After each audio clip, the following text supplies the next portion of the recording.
നമ്മുടെ അനന്തുവിനെ പോലെ സക്സസ്ഫുൾ ആയിട്ടുള്ള പ്രൊമോട്ടേഴ്സ് എങ്ങനെ കാശുണ്ടാക്കുന്നതിനോട് ട്രിക്ക് ഉണ്ട്. Once investment is coming, it's of two types, primary and secondary. Primary സൈലത്തിന്റെ ഗ്രോത്തിന് വേണ്ടി യൂസ് ചെയ്യുന്ന ഫണ്ട്. അനന്തു പറഞ്ഞ പോലെ പ്രൈമറി ആൻഡ് സെക്കൻഡറി സെയിൽ പ്രോപ്പറായിട്ട് പ്ലാൻ ചെയ്താൽ കമ്പനിക്കും കാശുണ്ടാക്കാം, പ്രൊമോട്ടേഴ്സിനും കാശുണ്ടാക്കാം. സൈലം വിറ്റ് കിട്ടിയ കാശും കൊണ്ടാണ് അനന്തു സിനിമ പ്രൊഡക്ഷനിലോട്ട് നീങ്ങിയിരിക്കുന്നത്. സൈലം വിറ്റാൽ ഇത്രയും കാശ് കിട്ടുമോ? അതെങ്ങനെയാണ്? That method is called secondary sale.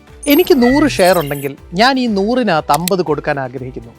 ആദ്യം തന്നെ ചെയ്യുന്നത് 100-നെ കമ്പനി വാല്യുവേഷൻ അനുസരിച്ച് വാല്യൂ ചെയ്ത് 100-നെ 200 ആക്കും, അല്ലെങ്കിൽ അതിന്റെ വാല്യൂ അനുസരിച്ച്. ഈ 200-ന്റെ 50% ഞാൻ കൊടുക്കുന്നത്. 200-ന്റെ 50% എന്ന് പറയുമ്പോൾ സെക്കൻഡറി സെയിലിലൂടെ എനിക്ക് കിട്ടുന്നത് 100 തന്നെ എനിക്ക് കിട്ടും. അതിന്റെ പവർ എവിടെ ഇരിക്കുന്നു? എന്റെ കയ്യിൽ മിച്ചമുള്ള 50% 100 തന്നെ. അപ്പോൾ 100 എന്നുള്ളൊരു വാല്യൂവിന് എന്റെ കയ്യിൽ ഇത്രയും പൈസ ഉണ്ടാക്കിയതിന് ശേഷവും എനിക്ക് 100-ന്റെ വാല്യൂ തന്നെ ഇരിക്കുന്നു. നല്ല വാല്യൂ ഉള്ള കമ്പനി ആയിരിക്കണം എന്നത് നിർബന്ധം. ഈ മെക്കാനിസത്തിലൂടെ 500 കോടിയാണ് സൈലവും അനന്തവും നേടിയെടുത്തത് പ്രൈമറിയും സെക്കൻഡറിയും മെത്തേഡുകൾ ഉപയോഗിച്ച്.